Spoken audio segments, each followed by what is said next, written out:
नमस्कार। आज उत्पत्ती स्मार्त एकादशी। या एकादशीला देवाची आळंदी येथे भव्य यात्रा असते। तर या यात्रेचे काय महत्त्व आहे, काय आहे यामागील इतिहास आजच्या व्हिडिओमध्ये जाणून घेणार आहोत। त्यापूर्वी चॅनलवर कोणी नवीन असाल तर चॅनलला सबस्क्राईब, शेअर करा आणि व्हिडिओ आवडल्यास लाईक करायला विसरू नका आणि सोबतच शेवटपर्यंत व्हिडिओ बघा। तर प्रत्येक महिन्याला एकादशी तिथी येते, जी वेगवेगळ्या नावाने ओळखली जाते। एकादशी निमित्त विठ्ठल मंदिरात यात्रा भरते।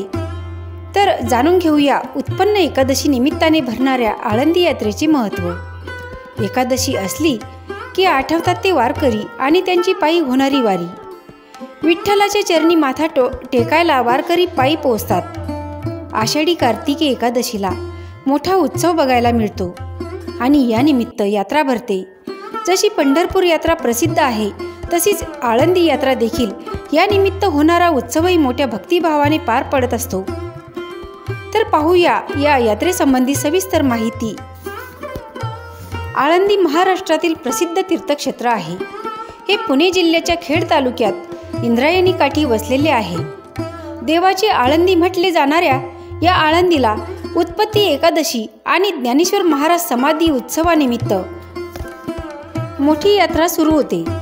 संत ज्ञानेश्वर महाराजांनी कार्तिक एकादशीला संजीवन समाधी घेतली होती। त्यानंतर विठुरायानं माझी कार्तिकीची एकादशी साजरी केली जाते, तसेच तुझी देखील कार्तिक कृष्ण एकादशी साजरी केली जाईल, असा आशीर्वाद श्री संत श्रेष्ठ ज्ञानराजांना दिला। शिवपीठाचे ठिकाण व पुराणात वर्णिलेले सिद्ध क्षेत्र म्हणून आळंदीची ख्याती असल्याचे सांगितले जाते। इंद्रायणीच्या पात्रात सिद्धबेट नावाचे स्थान आजही दाखवले जाते। ज्ञानेश्वरांनी येथे समाधी घेतल्यामुळे आळंदीचे महत्त्व आणखीन वाढले आहे।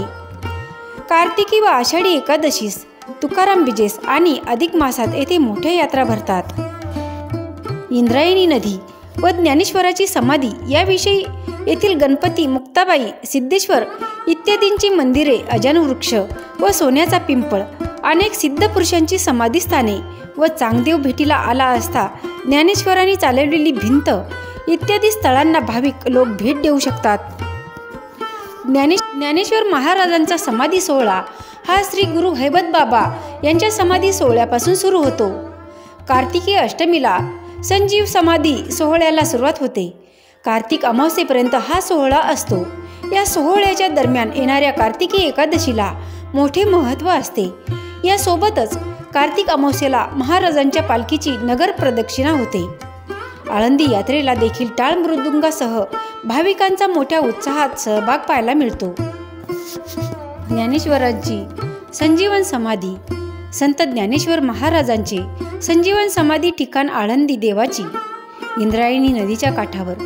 तर मग काय मंडळी, चला आळंदीला जाऊ, चला आळंदीला जाऊ। ज्ञानेश्वर डोळा पाहू, ज्ञानेश्वर डोळा पाहू। होतील संताची या भेटी, सांगू सुखाची या गोष्टी। ज्ञानेश्वर ज्ञानेश्वर मुखी म्हणता चुकते फेर। जन्म नाही रे आणिक, तुका म्हणे माझी भाक, तुका म्हणे माझी भाक।